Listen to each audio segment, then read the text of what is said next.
रविंदर पार्षद और ये और राकेश ये सब मिले हुए हैं। ये एसीपी नवीन शर्मा भी इनसे मिला हुआ है, भाजपा के नेता है। तो देखो ये चोट बीमारी है, पैरों मारी, मेडिकल हुआ है, रस्ते में भी दम घोट के भी मारना चाहा मेरे को। था एक महिला लेडीज थी, नकली पत्रकार है, ब्लैक मेलर है, पैसे मांगता है। तो मरी तो जाएंगे, मार देंगे तो मरने से क्या होगा।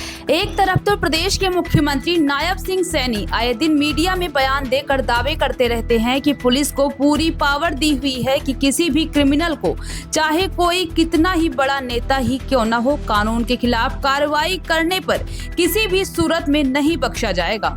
वहीं दूसरी तरफ गुरुग्राम पुलिस के आए दिन नित्य नए कारनामे सामने आ रहे हैं, जहां अभी कुछ दिन पहले ही एक वकील के साथ थाने में बदतमीजी, दुर्व्यवहार किया गया था, जिसकी गूंज सुप्रीम कोर्ट तक पहुंची थी।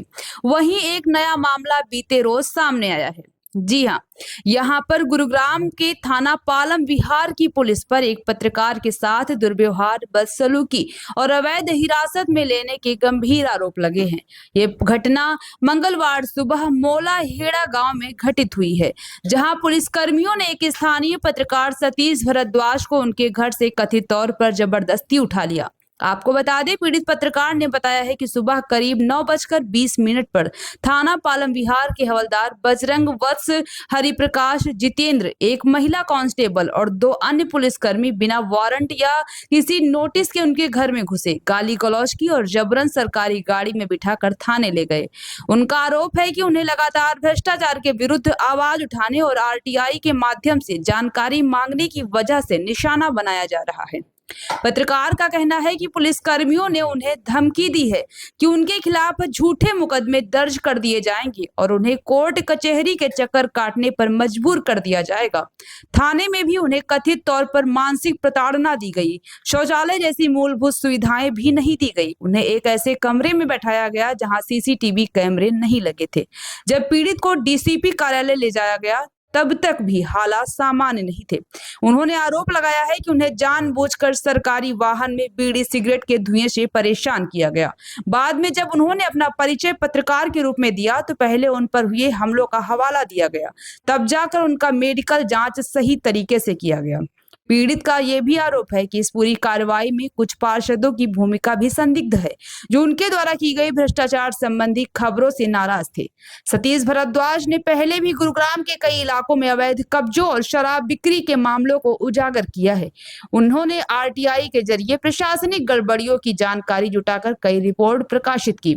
डीसीपी कर्ण गोयल से शिकायत के बाद पत्रकार को जमानत पर रिहा कर दिया गया। अब ये देखना बाकी है कि पुलिस विभाग मामले में निष्पक्ष जांच करता है या पत्रकार पर ही कोई नया मुकदमा दर्ज किया जाता है। सतीश जी, कुछ टाइम पहले आपके घर पर पुलिस क्यों आई?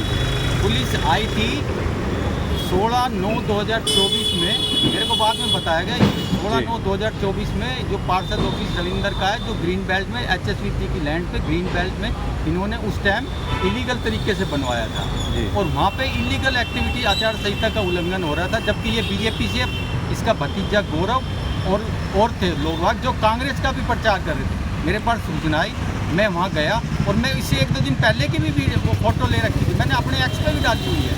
तो वहाँ अचानक मैं स्कूटी से गया तो मैंने फ़ोटो ले ली थी, लेके वापसी घूमा तो इसका भाई एक मनोज है, क्रिमिनल टाइप का है, उसने पीछे से भग के मेरा वो पकड़ लिया बैक साइड में और मैं उससे हिल के गिर गया। गिरते ही मैं उसने मारपिटाई करी, मेरी छीना जब्ती करी, मैं वहाँ से निकल गया। उसके पैरों में भी चोट लगी थी। उन्होंने क्या करा, फिर मेरे को पकड़ लिया, छीना जब्ती करी, मैं वहाँ से भाग गया छुटा के, मेरी स्कूटी वहीं रह गई। उसके बाद मैं दूर थोड़ी जाके मैंने अपने लड़के को फ़ोन किया, जी मेरे साथ ऐसे ऐसे हो गया। वो उसको कॉलेज जाना था, उसका टेस्ट था उस दिन, तो उसने वो वहाँ पहुँचा तो उन्होंने PCR बुला के उसको पकड़वा दिया पुलिस से। पुलिस वाले वहाँ ये बोले, ऐसा है बेटा यहाँ से चल दे, नहीं तेरे को ये मार देंगे, इनकी बहुत तगड़ी प्लानिंग है। तो वो चुपचाप उनके PCR में चला गया, वो वहाँ जाके बैठा लिया। उसी दिन मैंने SHO को 9:25 पे ही, मतलब उसी के आसपास फ़ोन कर दिया था, ये ऐसे ऐसे हो गया, मैं आचार संहिता कब हो गया। उसके बाद वो बोला जी मैं देखता हूँ। फिर उन्होंने कुछ नहीं किया, मैंने दोबारा फिर लड़के का फ़ोन आया, जी मेरे को मारपिटाई कर रहे हैं, बदतमीजी कर रहे हैं। आपके लड़के के साथ भी? हाँ, मेरे लड़के के साथ 16/9/2024 को थाने के अंदर ही। फिर मैं उसी टाइम तैयार हुआ, जैसा भी था, मैं CP साहब से मिला, इससे विकास अरोड़ा से, उसको सारी घटना बताई और बोला मेरा मेडिकल भी नहीं हुआ। वहाँ जाके फिर उनसे मिला, सारी घटना बता दी उनको विस्तारपूर्वक, रिटर्न में कंप्लेंट भी दे दी। उसके बाद मैं अपना मेडिकल कराया, मेडिकल करा के अपने घर आया, शाम तक मैं पहुंचा तो कोई कार्रवाई नहीं हुई। लेकिन मेरा लड़का तो सर आपका कहना ये है कि ये पुराने वाक्य के तहत हाँ। आपके पास पुलिस आई है? हाँ, इन्होंने 107-51 का मेरे खिलाफ बना दिया था कार्रवाई। सर ऐसा आपने क्या क्या बटोरा है इस मार्केट से जिसकी वजह से पुलिस प्रशासन आप पर दबाव कर रहा है, प्रेशर कर रहा है? प्रेशर, मैंने 1/10/2024 को अपने घर के सामने से इलीगल शराब पकड़वाई थी।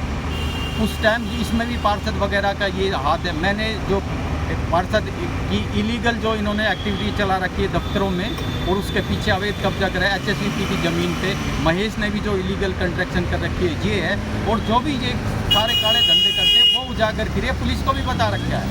उसी पुलिस मेरे से चिढ़ती है। मैंने जो शराब पकड़वाई तो इसकी FIR सेक्टर 22 मार्केट दिखाई। आपने सर जिक्र किया HSVP का, आपके पीछे ऑफिस भी है HSVP का, आप यहाँ पर पहुँचे हैं, तो आपको क्या लग रहा है कि किन लोगों के कारण सरकारी ज़मीनों पर कब्जा हो रहा है और कब तक क्या ये अधिकारी प्रशासन कब जागरूक होगा?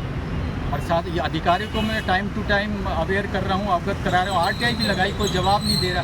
रविंदर पार्षद ने इलीगल अपने मकान 617-22 में बनाया हुआ है, उसको उसकी OC कैंसिल होने के इन्होंने लेटर दे दिए, वो भी भड़क रहा है और भी भड़क रहे हैं। जो ग्रीन बेल्ट में कब्जे किए हुए हैं और अवैध सब मंडी लगी हुई है ग्रीन बेल्ट में, तो लगभग सर पालम विहार की बात करें तो पालम विहार के एरिया के अंदर कितनी ऐसी HSVP की ज़मीनें हैं जिन पर अवैध रूप से कब्जा कहें या गुंडागर्दी से लोगों ने हड़प रखा है? कम से कम 8-10 साइट तो मेरी नज़रों में है, जो मैंने इनको SDO विकास टांडा को भी बताई थी, अजमेर को भी बताई थी, सत्यनारायण को भी बताई थी, और बलपरी जब यहाँ पे एडमिनिस्ट्रेटर था उसको भी बताई थी, रिटर्न में दी हुई है, और RTI से भी जवाब मांगा हुआ है, वो भी मेरे को नहीं मिला। तो यहाँ के अधिकारियों का क्या कुछ कहना है? अधिकारी तो ये कहते हैं जी कर रहे हैं, हम कर रहे हैं, छोटी मोटी कर देते। एक ये है कि धार्मिक स्थान था इलीगल, वो इन्होंने जरूर थोड़ा हटाया है। धार्मिक हटा दिया, लेकिन जो लोग थे दबंग रसूखदार राजनीतिक, उन पे कोई कार्रवाई नहीं। आपने जिक्र महेश यादव का किया है, बिल्कुल। तो क्या उसके पास कैसी क्या लैंड है?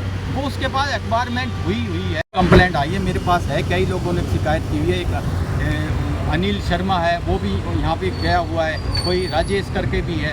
इसकी एक्वायरमेंट वाली ज़मीन है और इस पर इलीगल कंस्ट्रक्शन उन्होंने बना दी।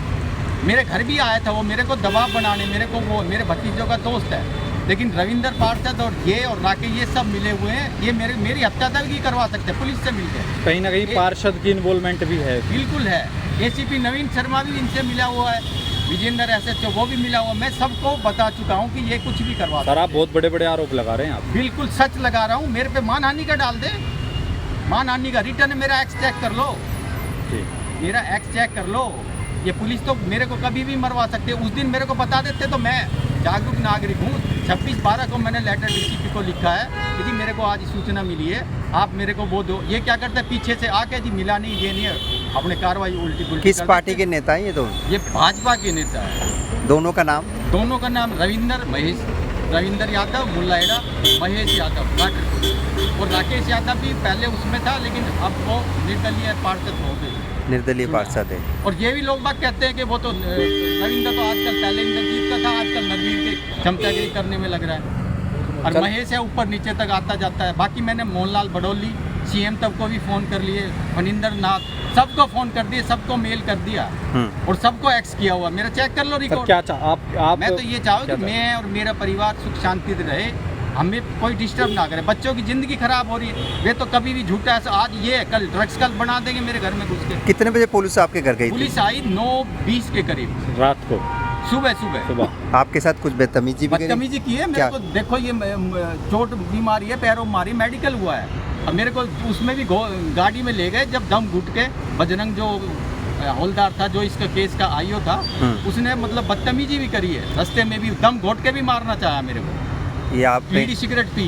अच्छा, ये आपने शिकायत किसको करी थी? शिकायत मैंने अभी नहीं की, मैं 2-3 दिन से थोड़ा परेशान था। आप हुड्डा से ही सिर्फ उसलिए आया हूँ कि जी इसका इलीगल पे क्या कार्रवाई हुई है, तो आप भी मिल गए और मैं भी कितने लोग थे जब आपके घर गए थे? कितने? 5 थे। एक बजरंग हवलदार था, ASI हरिकिशन था, एक जितेंद्र था, एक महिला लेडीज थी और एक और थी। सर आपने पुलिस के किसी उच्च अधिकारी तक ये बात पहुंचाने की कोशिश? मैंने ट्वीट तो कर दिया था उसी दिन, DGP को भी, CMO को भी, ये, लेकिन रिटर्न में अभी नहीं दिए। मेरी मिसिज ने रिटर्न में उसी दिन दे दी थी मेल के थ्रू, वो उनके पास, मैं ये बात सारी बातें तो उनको बताती नहीं। मेल का कोई रिवर्ट आपके पास आया हो? हाँ, नहीं, कुछ नहीं आया अभी तक। मैंने डीसीपी को, करण गोयल को उसी टाइम बता दी थी सारी कहानी, क्या वो समझ गए, सब कुछ हो गया। अगर मैं कहीं फाल्टी हूँ, गलत हूँ, मेरे को कोई दिक्कत नहीं है। तो उन्होंने मेरे खिलाफ मतलब झूठी। सर आपकी लड़ाई क्या है? लड़ाई कुछ नहीं है जी, मैं जनहित के काम कर रहा हूँ, अवैध कब्जों के खिलाफ है। ये नहीं 2005 से ही है, मैं उसमें ये मेरे को झूठे आरोप लगाए। इन्होंने ही गंगाराम पार्षद वगैरह ने मेरे खिलाफ हाई कोर्ट में केस डाला था कि ये ब्लैकमेलर है जी। हाँ, झूठ नकली पत्रकार है, ब्लैकमेलर है, पैसे मांगता है। तो मैंने फिर हाई कोर्ट में सारे अपने प्रूफ दिए, इनके खिलाफ जो भी सबूत दिए, तो उन्होंने पोस्ट लगने की वजह से डिसमिस दूसरा केस कर लिया था। और ऐसा ही एक वेद प्रकाश है, सब्जी मंडी लगाता है, उसमें भी एक डाला हुआ है। अभी उसने कोर्ट में बयान दिया, उसने रिटर्न में तो लिख दिया प्लेंट में कि जी ये अवैध वसूली करता है। जब उससे कोर्ट में पूछा गया कि भाई बता किसी के सामने कितने पैसे माले, उसने मुकर मना कर दी। सर कहीं ना कहीं सच का साथ देना आजकल आज के समय में मुश्किल हो गया है। वही हो रहा है मेरे साथ, वही हो रहा है। आपको क्या उम्मीदें हैं कि प्रशासन क्या आपकी मदद कर पाएगा? अभी तक तो कर नहीं रहा जी, लेकिन ये हुड्डा वालों ने ये है कि रविंद्र पार्षद का इलीगल मकान था, उसमें इन्होंने ओसी कैंसिल का लेटर जरूर उनको लिखा हुआ है। और एक दो और चीज़ें हैं, वो ये कह रहे जी हम जल्दी करेंगे, उसका पूरा इलीगल, उसके बच्चे माँ सब कुछ है, उन्होंने वो बनाया हुआ है। और इससे पहले भी मैंने ये मीडिया में आ चुकी है बात जी। तो सर आप कब तक ऐसे ही अवैध कब्जों के खिलाफ या जो भूमाफिया हैं उनके खिलाफ कब तक ऐसे जब ही तक जिंदा हूँ करता रहूँगा। आपको डर भय किस बात का? मरी तो जाएंगे, मार देंगे तो मरने से क्या होगा? कोई भय नहीं। कोई धमकी आती है आपके पास? धमकी तो बहुत आई थी।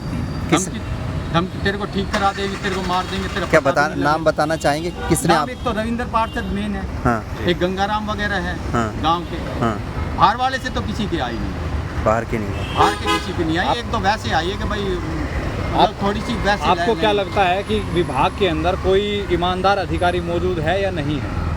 मुझे नहीं लगता कि यहाँ हर गुड़गांव में कोई ईमानदार अधिकारी सीट पे बैठे हो। मेरी एप्लीकेशन में यही लिखता हूँ मैं कि जी किसी ईमानदार से जो प्रूफ है, बेनिफिट जो मैं बोल रहा हूँ, उसको आधार बना के रिपोर्ट बना दो। सच्चाई दूध का दूध, पानी का पानी आ जाएगा। मेरी एक भी तो लोकेशन नहीं निकलवाई आज तक।